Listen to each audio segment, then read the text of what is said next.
Mesdames, Messieurs, j'interviens ici d'abord comme un lanceur d'alerte, puis comme un éveilleur de conscience. Je vais ici traiter un sujet très sensible.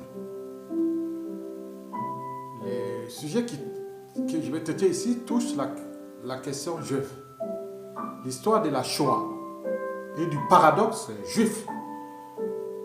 En tenant compte de l'histoire, celle qui s'est déroulée pendant la Seconde Guerre mondiale. Oui. Les Juifs et la Shoah. Vous connaissez cette histoire-là. C'est de la déportation et de l'extermination des Juifs pendant la Seconde Guerre mondiale. Tout s'est passé entre les années 1941 à 1945. Mesdames, Messieurs, oui, l'histoire des Juifs, de la Shoah, qui a conduit par ailleurs la création en 1947 de l'État juif, c'est-à-dire l'Israël d'aujourd'hui. Les pionniers furent des sionistes. Voilà, vous connaissez la suite avec la situation fragile de cet État qui est toujours en conflit avec ses voisins, qui sont la majoritairement des pays arabo-musulmans. Oui, les pays arabo-musulmans. C'est l'histoire de la Palestine. Entre les Juifs et les Arabes. Entre le judaïsme et l'islam. Le conflit permanent. Mesdames, Messieurs, oui, l'État juif. Oui.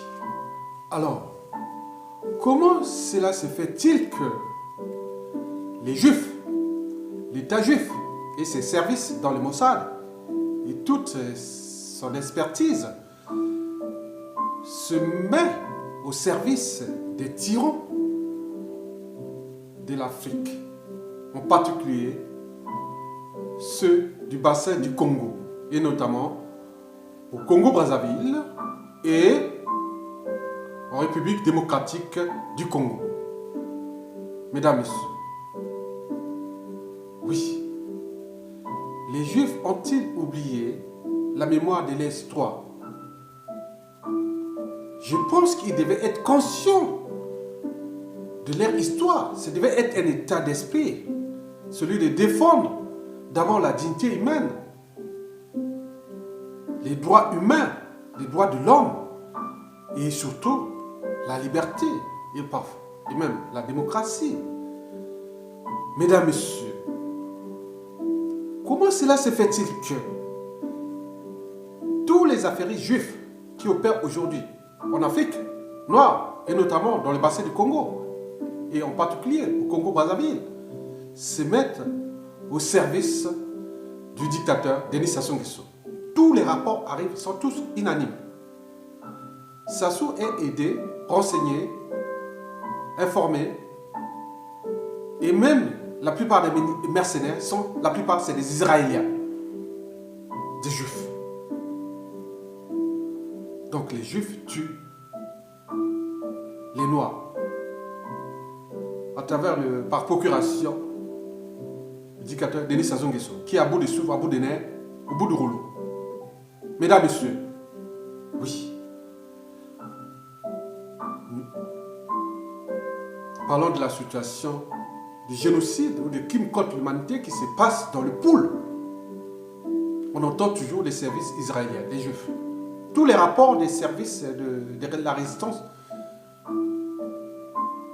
sont tous unanimes que le dictateur est renseigné par les services juifs israéliens. Le flicage ou même la géolocalisation des opposants, toujours les Juifs, on entend. Mesdames et Messieurs, en RDC, le système de communication là-bas en RDC, Kabila a utilisé les mêmes services, toujours juifs, pour mater la population. Mesdames et Messieurs, oui, les Juifs au cœur des processus de des dictatures et des dictateurs et d'extermination massive de peuples africains et notamment des Bantous à l'échelle du bassin du Congo. République démocratique du Congo et de la République du Congo-Brazzaville. Mesdames, Messieurs, bien sûr, il y a des sortes de négationnisme qui commencent à se développer. Les gens disent en catimini que ce qui s'est passé aux Juifs, moi je ne vais pas rentrer dans les interprétations, c'est un sujet sensible. Mais je dis simplement pour vous donner les éléments. Dans cette région du Poul, il y a beaucoup des enfants qui sont partout en Occident qui se convertissent à l'islam et dans le salafisme, dont le but est de détruire l'État d'Israël. Ça, c'est à l'échelle individuelle ou des réactionnaires ou autres par rapport aux conséquences. On est dans le monde de causes et des conséquences. Mais que pensez-vous en donnant des services déshumanisants, décivilisationnels à un dictateur barbare, sauvage? Ces mêmes victimes, demain, seront bientôt au cœur des affaires politiques de ce pays ou de ces deux pays. D'ailleurs, ministre des Affaires étrangères, vous connaissez ça. Et cela soulève à la fois non seulement pas des questions simplement éthiques et morales, mais aussi politiques, des impacts. Mais comment cela se fait-il qu'un État juif qui a 99% de ses ennemis sont arabo-musulmans et 99% de ses amis, d'abord 99% de ses ennemis, des pays ennemis sont arabo-musulmans et 99% de ces pays amis sont chrétiens ou judéo-chrétiens. Le Congo fait partie des pays animistes et chrétiens. Mais pourquoi l'État juif met tous les services à détruire un État qui détruit ses amis, ses alliés à travers toutes les organisations internationales, donc au niveau des Nations Unies, les traités, les résolutions autres. Mesdames, Messieurs, donc c'est le paradoxe juif. Vous savez,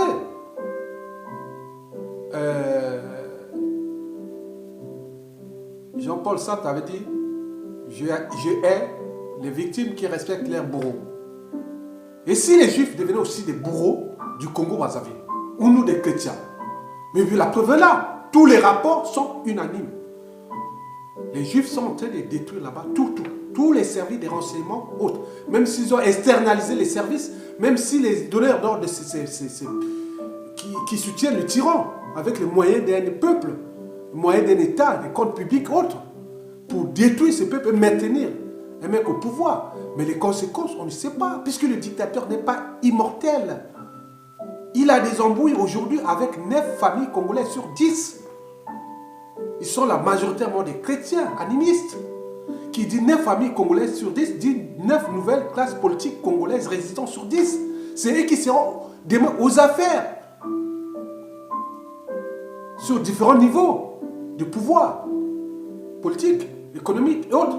Mesdames, Messieurs, oui, je tenais, c'était un ras-le-bol. J'interviens ici en tant que lanceur d'alerte. Je l'ai dit d'ailleurs à des copains qui sont juifs. J'ai travaillé beaucoup avec eux. J'ai des amis. Je dis non, mais comment ça fait-il que les juifs sont les premiers aujourd'hui sur la ligne de mire qui consiste à renseigner les dictateurs, à détruire les peuples, à exterminer les génocides qui se passent au Poul. En majorité, on parle des mercenaires juifs, israéliens, dont les Ukrainiens qui bombardaient les quartiers, autres, même avec leurs serviteurs de main, des mercenaires de main d'œuvre, voilà, qui sont africains, on parle des Tchadiens, de Burundais, d'Angolais, de Français, voilà, on connaît ça. Mais tout pour détruire un peuple. Donc, la question de la Shoah, les gens commencent à reposer. Donc, vous savez que quand il y a la confusion, on crée des amalgames, on peut rentrer dans le négationnisme. Je vous dis qu'il y a beaucoup de gens qui parlent. Je ne veux pas dire ça parce que c'est des sujets sensibles. Il y a des Congolais, de toutes bonnes politiques, intellectuelles, autres. Les gens commencent à entrer dans le négationnisme de la question de la Shoah. Mais pourquoi? Et ils ont subi ça pourquoi ils viennent nous mater en utilisant les mêmes méthodes, en renseignant pour que... Est-ce que c'est une forme de perversion du sionisme à l'échelle congolaise? Donc on se demande. Le monde que nous avons créé est un processus de notre pensée. Il ne peut être modifié sans changer nos modes de pensée, nos mentalités d'ailleurs, habitudes, comportements et certaines valeurs. Les relations entre les États, parfois n'ont pas de valeur morale, mais il peut y avoir une certaine éthique. Parce qu'au cœur de ça, il y a aussi la question des géostratégies, actuelles et futures. Le Congo a formé pendant la période de transition politique sa garde présidentielle, tous ses services chez vous. Mais qui dit pas on les fera peut-être plus chez vous. Qui dirait que c'est ça et toute l'influence et de tout ce que vous êtes en train de faire. Parce que ces gens, ces familles, là-bas c'est une question de vie et de mort. Ça sont en train de détruire l'âme d'un peuple. Ça sont en train de détruire les familles. Ils sont en train de détruire le tissu social, le socle de la société d'une nation. Ils sont en train de faire. En train de détruire les familles. Et vous êtes là en train de, avec vos services externalisés, en train de le renseigner, de le protéger, de géolocaliser les opposants, avec tous les moyens de technologie dont disposent vos services, qui font d'ailleurs partie des meilleurs du monde. Imaginez les dégâts occasionnés sur un peuple désarmé et démuni. Mais pourquoi cela? Donc vous devez vous raisonner, les services et tout ce qui aide le dictateur. Et dès qu'il y a la chute du dictateur, revenez pour qu'on construise un nouveau équilibre entre un État animiste et chrétien. Nous sommes dans la même... On est alliés de ce côté. Mais pourquoi? Bien sûr, nous sommes alliés dans le monde judéo-chrétien. Mais aussi, nous sommes entourés en Afrique, c'est un État, c'est un pays, c'est un continent où la moitié c'est aussi musulman. Donc nous devons collaborer avec tout le monde, mais pas dans le sens de détruire les vies et des peuples. Sinon ça crée du terrorisme d'État par la suite et tout ce qu'on peut utiliser, tout est capable. Partout dans le monde, tout État est en capacité d'utiliser les terroristes par tous les moyens, partout dans le monde. C'est possible. Donc arrêtez de croire que vous êtes les big bossers du monde, d'intelligence ou mais là, ça commence à déranger beaucoup de gens. Je n'étais que là pour la partie émergée de ce ras-le-bol, pour montrer aux yeux du monde et du peuple juif que non, on ne détruit pas ses amis. Si on détruit ses amis, oui, les ennemis, c'est la carte blanche. Carte verte donnée aux ennemis pour vous détruire. L'histoire de l'État juif n'est pas encore terminée. Plus vous continuez à monter la pression, l'Afrique qui est là aussi, voilà. Donc vous êtes en train de détruire un peuple avec vos services. Partout on en parle. Je ne veux pas vous raconter des bobards. Toutes les informations concordent que les Juifs protègent Sassou Nguesso. Les Juifs informent Sassou Nguesso. Les Juifs, voilà, point. Les Juifs font les affaires avec Sassou Nguesso. Les Juifs. Mais attends, il y a un problème. Donc, c'est en votre âme et conscience de comprendre que la vie, un pays, une nation, les relations économiques, sociales et culturelles et autres entre États, bilatéraux, multilatéraux, sont comme à bicyclette. Donc pour garder l'équilibre entre les États, les stratégies et les peuples et autres, il faut avancer. Comme à bicyclette. Comme disait Albert Einstein. Oui, nous devons avancer. Mais si vous restez à cultiver ça, mais je vous informe que les conséquences, on ne le saura pas. C'est dans l'espace et le temps parce que les pays sont interdépendants. On ne sait pas où peut venir le mal.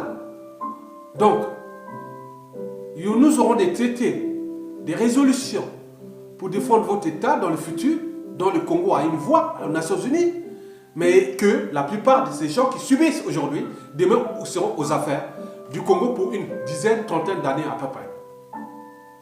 Donc, les détruire. Aujourd'hui, on est dans les dictateurs par vos services. Vous êtes aussi en train de préparer des ennemis à cette échelle. Du Congo-Brazzaville, de la RDC et autres. La CEMAC, c'est le Congo qui est le pays stratégique, Brazzaville. Vous savez ça. Bon, donc, c'est à vous de prendre votre responsabilité en mettant au cœur de l'enjeu la protection des droits humains et de l'homme,